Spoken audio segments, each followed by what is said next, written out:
Good morning, my name is Eliana Bonfante. In this video today we are going to be talking about cerebral edema.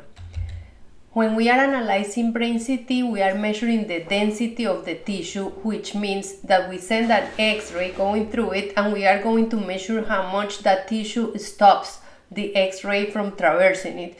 So when we say that a lesion is low attenuating, hypodense, or we see that it's dark, it means that it's letting the X-ray traverse it. The opposite, when we say that a lesion is hyperdense, hyper attenuating, or it looks bright on our images, it means that the tissue is stopping the X-ray for traversing it. So when we are focusing on the brain parenchyma and we see lesions that are darker than the normal parenchyma, we are talking about hypoattenuating lesions, and there are two sets of pathology that can do that. We can have a mass lesion such as an abscess or a tumor that is going to replace the brain parenchyma and occupy that space, or we can have increased water content within the normal parenchymal tissue that is going to infiltrate and blend in with that tissue. That is what we call cerebral edema, and there are three types of cerebral edema that we will be analyzing today. So here we have examples of lesions that are low attenuating, darker than the surrounding brain parenchyma, but then on this case we see a lesion that replaces the existing parenchyma. So that one is a mass, and then the other three, they kind of infiltrate the normal architecture of the parenchyma and they correspond to different types of cerebral edema. The three types of cerebral edema are cytotoxic, vasogenic, and interstitial. This is a sketch of the architecture of the parenchyma. We have gray matter where the neurons, the body of the neurons is. And then in the white matter, we are going to have axons, we are going to have astrocytes, and we are going to have oligodendrocytes. We also have interstitial tissue that separates those, and we have blood vessels. Here we have the ependymal lining and the lumen of the ventricles. So when we have cytotoxic edema, as its name implies it, the cells themselves are going to be edematous. So what we see here is that there is increased water content in the lumen of the cells, and that affects the neurons, but it also affects the glia. So we're going to see the changes usually first in the gray matter, but it becomes lower attenuating, and at the beginning it matches that density of the white matter, and then both the gray and the white matter are continuing to have lower density, and they both look darker than the normal parenchyma. So the cause of cytotoxic edema is that the cells are unable to maintain the membrane pumps that are responsible for keeping a low content of sodium inside the lumen of the cells. So those cells are going to swell up, and that in time is going to decrease the extracellular volume. So that interstitial tissue is going to have less volume. So we are going to see mass effect that involves the gray and the white matter. So here, if we focus on the normal side, we are going to see that there is a gray-white matter interface where we have gray matter that is a little bit brighter, and then white matter that is more medially located. You can see that here. And we can see a distinction between those two types of tissue very clearly. On the abnormal side, we see that both the gray and the white matter look the same color, and in this case they look darker than the normal appearing white matter. And there are some areas in this patient, like this here in the caudate nucleus and the lentiform nucleus, that look even darker. So all of those tissues have cytotoxic edema, and some of them have more water content. Let's look at this other example. If we look on the right side posteriorly, we can see that gray white matter interface here, where the periphery has neurons that are a little bit brighter than the axons in the white matter, and then on this left side both look the same color, darker color. Similarly here we have a normal gray white matter interface, different color of the gray and the white matter. We have here the insula, we have a separation between gray matter and white matter, and then on this side we have a wedge-shaped area where both the gray matter and the white matter look dark. So this has cytotoxic edema due to an infarct. This is extensive areas of infarction. extensive areas of infarction. And then in this one, if you compare the color of the cerebellar cortex with the color of the cerebral cortex, you will see that both the gray and the white matter of the cerebrum are darker than the gray and the white matter of the cerebellum. So all of those tissues have cytotoxic edema, but it's diffuse, affecting all the cerebrum, and this is a case of hypoxic ischemic injury.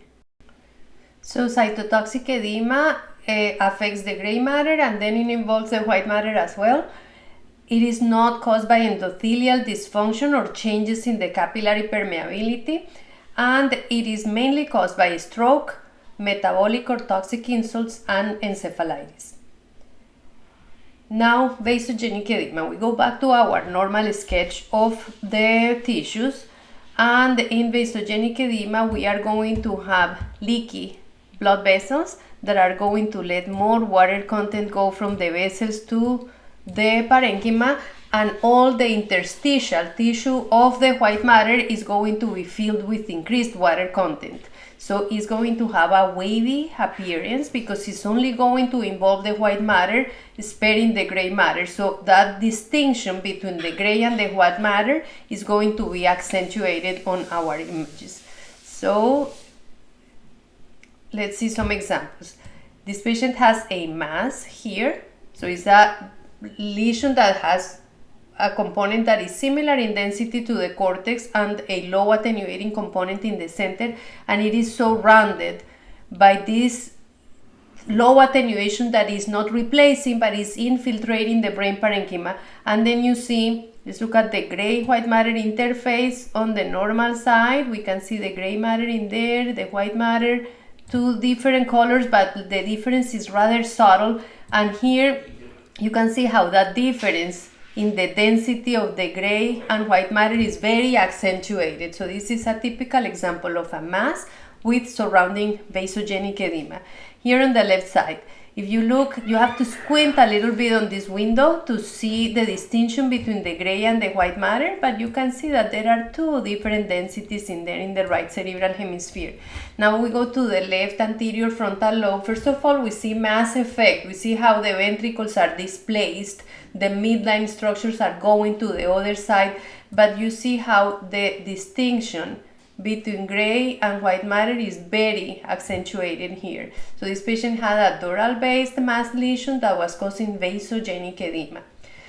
Here we have another patient with a low attenuating mass that is replacing the brain parenchyma, and we see that the gray-white matter distinction between the lentiform nucleus and the adjacent white matter is accentuated. And then here we see this is our lentiform nucleus with gray matter color similar to gray matter as well, and we can see that here our internal capsule is all lower attenuating than the right internal capsule. So the vasogenic edema is easier to kind of recognize when it's at the periphery, that we see that wavy appearance with accentuation of the gray and white matter, but beware that other white matter structures like the corpus callosum, the internal and external capsules also can be affected by vasogenic edema.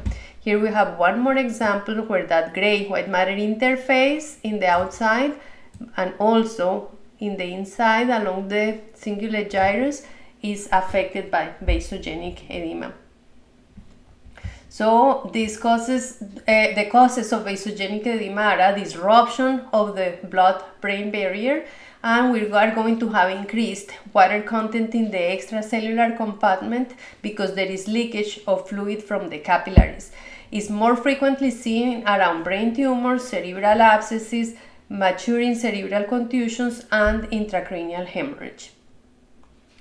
And then we go to the last type of edema, which is called transependymal or interstitial edema. So we have our normal anatomy drawing here, and then if a patient has hydrocephalus with increased pressure coming from the ventricles, this is going to start leaking between the cells and going to the tissue that is around the ependyma. So we're going to see dark content in the periependymal region.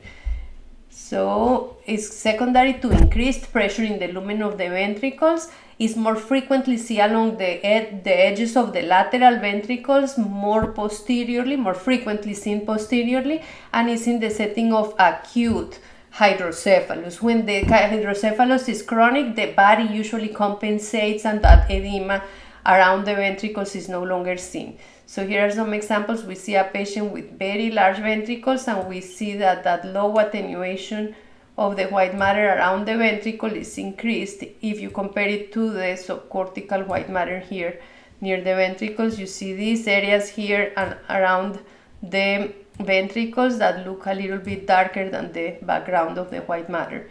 So this is interstitial edema, low attenuation in the periventricular regions, because we have mass effect from the increased intracranial pressure in the ventricular system. Then is an additional sign that the low attenuation that we're seeing is secondary to interstitial edema. And then we look for other signs of hydrocephalus like ventricular enlargement. We have another video that talks about the signs of hydrocephalus. So in conclusion, when we're dealing with a hypoattenuating lesion in the brain parenchyma, we have two sets of lesions that can be causing this. We can have a mass lesion that is replacing the parenchyma, or we can have the different types of cerebral edema that cause increased water content in the normal parenchymal structures.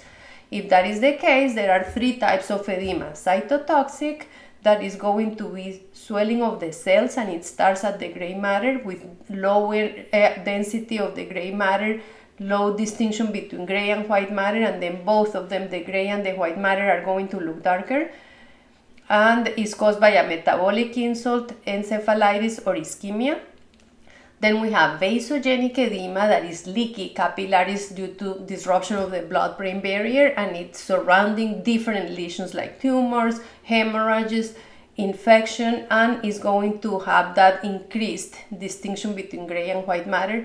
And finally, we have interstitial edema, leakage of fluid from the dilated ventricular system. Here are some references for you, and I thank you for your attention.